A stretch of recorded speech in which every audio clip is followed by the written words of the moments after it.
Hi hello welcome to my YouTube channel. ನಾನಿವತ್ತು ಎಣ್ಗಾಯಿ ಮಾಡ್ತಾಯಿದ್ದೀನಿ. ಕ್ಲೀನಾಗಿ ತೊಳೆದು 4 ಭಾಗ ಮಾಡಿಕೊಂಡು ನಾನು ಎಣ್ಣೆಗೆ ಫ್ರೈ ಮಾಡ್ತಾಯಿದ್ದೀನಿ. ಒಂದು 5 ಸ್ಪೂನ್ ಎಣ್ಣೆ ಹಾಕ್ಕೊಬೇಕು. ತೊಳೆದಿಟ್ಕೊಂಡಿರೋ ಬದನೆಕಾಯಿ ಹಾಕ್ಕೊಂಡು ಎಣ್ಣೆಲಿ ಫ್ರೈ ಮಾಡ್ಕೊಬೇಕು. ಅದು ಕೆಂಪು ಬಣ್ಣ ಬರೋ ಥರ ಫ್ರೈ ಮಾಡ್ಕೊಬೇಕು ಸ್ವಲ್ಪ ಹೊತ್ತು. ಒಂದು ಕಾಲು ಹೊಸಿ ಬೇಯಬೇಕದು ಬದನೆಕಾಯಿ.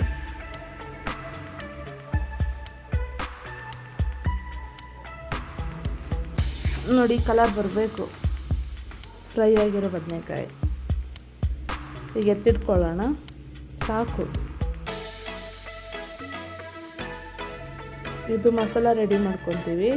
ತೆಂಗಿನಕಾಯಿ ಸ್ವಲ್ಪ ಹುರ್ಕೊಬೇಕು, ಒಂದು ಬೌಲ್ ಕಡಲೆ ಬೀಜ ಫ್ರೈ ಮಾಡ್ಕೊಂಡಿರೋದು, 2 ಸ್ಪೂನು ಕರಿ ಎಳ್ಳು ಫ್ರೈ ಮಾಡ್ಕೊಂಡು ಹಾಕ್ಕೊಬೇಕು. ಇದು ಗ್ರೈಂಡ್ ಮಾಡ್ಕೊಳ್ಳೋಣ. ಇವಾಗ 2 ಸ್ಪೂನ್ ಎಣ್ಣೆ ಹಾಕ್ಕೊಳ್ಳೋಣ.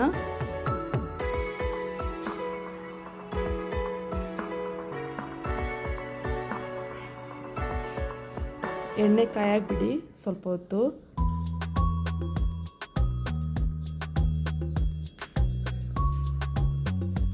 ಒಂದು ಸ್ಪೂನ್ ಸಾಸಿವೆ ಹಾಕ್ಕೊಳ್ಳಿ.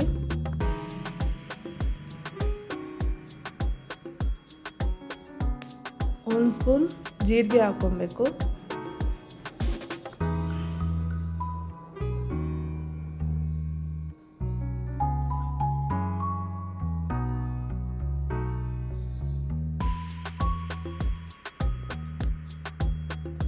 ಎರಡು ಕಟ್ ಮಾಡ್ಕೊಂಡಿರೋ ಈರುಳ್ಳಿ ಹಾಕ್ಕೊಳ್ಳಿ. ಇದು ಫ್ರೈ ಆಗಬೇಕು, ಕೆಂಪು ಬಣ್ಣ ಬರೋ ಥರ ಫ್ರೈ ಮಾಡ್ಕೊಳ್ಳಿ.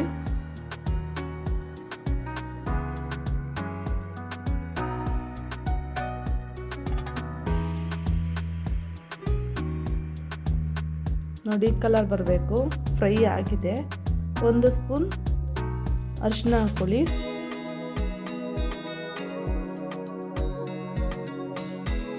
ಒಂದು ಸ್ಪೂನ್ ಗರಂ ಮಸಾಲ,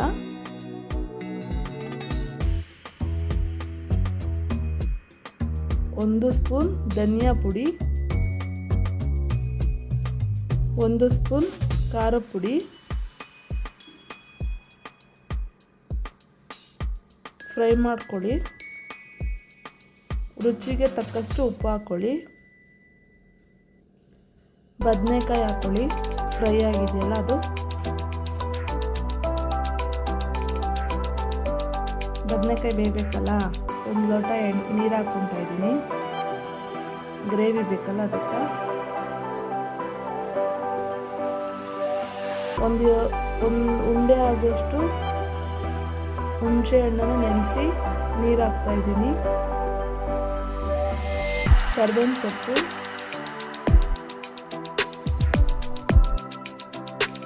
ನಾವು ಗ್ರೈಂಡ್ ಮಾಡ್ಕೊಂಡಿರೋದು ಕಡಲೆ ಬೀಜ, ತೆಂಗಿನಕಾಯಿ, ಎಳ್ಳನ್ನು ಪುಡಿ ಮಾಡ್ಕೊಂಡಿರೋ ಹಾಕ್ಕೊತಾ ಇದ್ದೀನಿ. 1 ಇಂಚು ಬೆಲ್ಲ ಹಾಕ್ಕೊಳ್ಳಿ.